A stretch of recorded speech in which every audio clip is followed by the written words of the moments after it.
Astro tips Sanjay Shastri জ্যোতিষ চ্যানেলে আমার প্রত্যেকটা দর্শক বন্ধুদেরকে আন্তরিকভাবে অভিনন্দন ও ভালোবাসা জানিয়ে আজকের অনুষ্ঠানটি আমি দর্শক বন্ধু শুরু করছি। তো আজকে কিসের উপর অনুষ্ঠানটি করবো? আজকে অনুষ্ঠানটি করে মাঙ্গলিক দোষ থাকলে কতটা ক্ষতি করে জীবনে জেনে নিন। মাঙ্গলিক দোষ, দর্শক বন্ধু, মাঙ্গলিক দোষ থাকলে কতটা পরিমাণে ক্ষতি করে নিশ্চয়ই অনুষ্ঠানটি করব। তবে আমার অনুষ্ঠান শুরু করার পূর্বে একটুখানি বলে দিই, আমার চ্যানেলের নিত্য নতুন জ্যোতিষ সংক্রান্ত ভিডিও দেখার জন্য, জ্যোতিষ সংক্রান্ত বহু তথ্য শোনার জন্য আপনারা অবশ্যই আমার এই চ্যানেলটি সাবস্ক্রাইব করতে দর্শক বন্ধু ভুলবেন না। কারণ সাবস্ক্রাইব করলে কী হয় জানেন? সাবস্ক্রাইব করলে আমার জ্যোতিষ সংক্রান্ত তথ্য, জ্যোতিষ সংক্রান্ত ভিডিওগুলো আপনাদের কাছে সরাসরি পৌঁছাবে। আর আপনারা সেগুলো দেখে অনেক কিছু জানতে পারবেন, বুঝতে পারবেন। তো কথা না বাড়ি চলে আসছে আজকের মূল আলোচনায়। এখানে দেখে নিন, হাতে ধরে ভিডিওটা করছি তো তাদের নাড়াচড়া হচ্ছে, কিছু মনে করবেন না। এখানে মাঙ্গলিক দোষ, দর্শক বন্ধু, মাঙ্গলিক দোষ থাকলে সর্বপ্রথমে কী হয়? মাঙ্গলিক দোষ যদি থাকে না, বিবাহিত জীবনে সমস্যা আসে। সবার প্রথমে বলে রাখি, যাদের মাঙ্গলিক থাকে বা অঙ্গারক দোষ থাকে, বিবাহিত জীবনে সমস্যা আসে। বিবাহিত জীবনে মাঙ্গলিক দোষ থাকলে বিবাহিত জীবনে সমস্যা আসে। মাঙ্গলিক দোষ থাকলে একটি মানুষের মানে কি বলবো, মানে তার কর্মস্থানেও সমস্যা আসে। মাঙ্গলিক দোষ যদি থেকে থাকে জাতক বা জাতিকার, তাহলে কিন্তু তার কর্মক্ষেত্র হোক, বিবাহ ক্ষেত্রে হোক কিন্তু সমস্যা আসে। এমনকি ডিভোর্স পর্যন্ত হতে পারে যদি মাঙ্গলিক দোষ থেকে থাকে। মাঙ্গলিক দোষ থাকলে তারা খুব জেদি টাইপের হয়। যাদের মাঙ্গলিক দোষ থাকে তারা খুব জেদি প্রকৃতির হয়, জেদ তাদের মধ্যে প্রবল থাকে।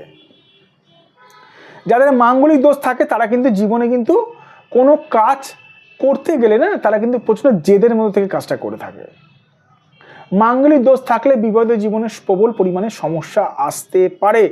এবার আপনারা জিজ্ঞেস করতে পারেন, স্যার মাঙ্গলিক দোষ থাকলে কতটা পরিমাণে সমস্যা আসতে পারে? সেটা দেখতে হবে দর্শক বন্ধু, কতটা পরিমাণে মাঙ্গলিক দোষটা হচ্ছে, মানে মঙ্গল কোন নক্ষত্রে রয়েছে, মঙ্গল কোন অধিপতিকে নিয়ে রয়েছে, মাঙ্গলিক দোষটা কতটা পরিমাণে ভয়ঙ্কর হিসাবে রয়েছে, এটা কিন্তু দেখা পর্যন্ত জরুরি।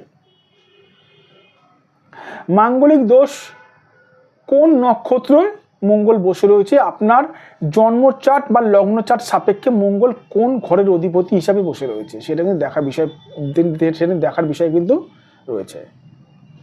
এবার আপনারা আমাকে প্রশ্ন করতে পারেন, স্যার তাহলে মাঙ্গলিক দোষ তাহলে কী করবো? মাঙ্গলিক দোষটা কি খণ্ডন করাবো? নিশ্চয়ই করাতে পারেন, কিন্তু সবার প্রথমে দেখতে হবে যে মাঙ্গলিক দোষ কতটা পরিমাণে ভয়ঙ্কর রয়েছে আপনার সন্তানের।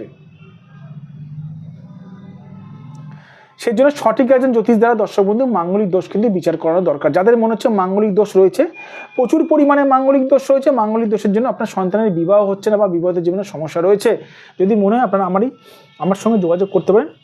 এটা আমার হোয়াটসঅ্যাপ নাম্বার, এটা আমার ফোন নাম্বার, এটা আমার বুকিং নাম্বার 9433811696, 9433811696। এটা আমার হোয়াটসঅ্যাপ নাম্বার, এটা আমার বুকিং নাম্বার, এটা আমার ফোন নাম্বার। আর যে সকল মানুষরা দূর দূরান্ত থেকে আমার এই প্রোগ্রামটি দেখছেন, মুম্বাই, দিল্লি, ব্যাঙ্গালোর, আহমেদাবাদ, যেখান থেকে দেখুন না কেন, তাদেরকে বলবো আপনারা মন খারাপ করবেন না। অনলাইন বুকিংয়ের মাধ্যমেও আমি বিচার করে থাকি। অনলাইন বুকিংয়ের মাধ্যমে আপনারা বিচার পেয়ে যাবেন আমার কাছে। অবশ্য সেই ক্ষেত্রে বুকিং কিন্তু ধার্য করা রয়েছে। ভালো থাকবেন দর্শক বন্ধু, সুস্থ থাকবেন। আবার আমি চলে আসবো নতুন একটি ভিডিও নিয়ে। তবে একটা কথা বলে রাখি, মাঙ্গলিক দোষ বলেই যে ভয় পাবেন সেটা কোনো ম্যাটার করে না।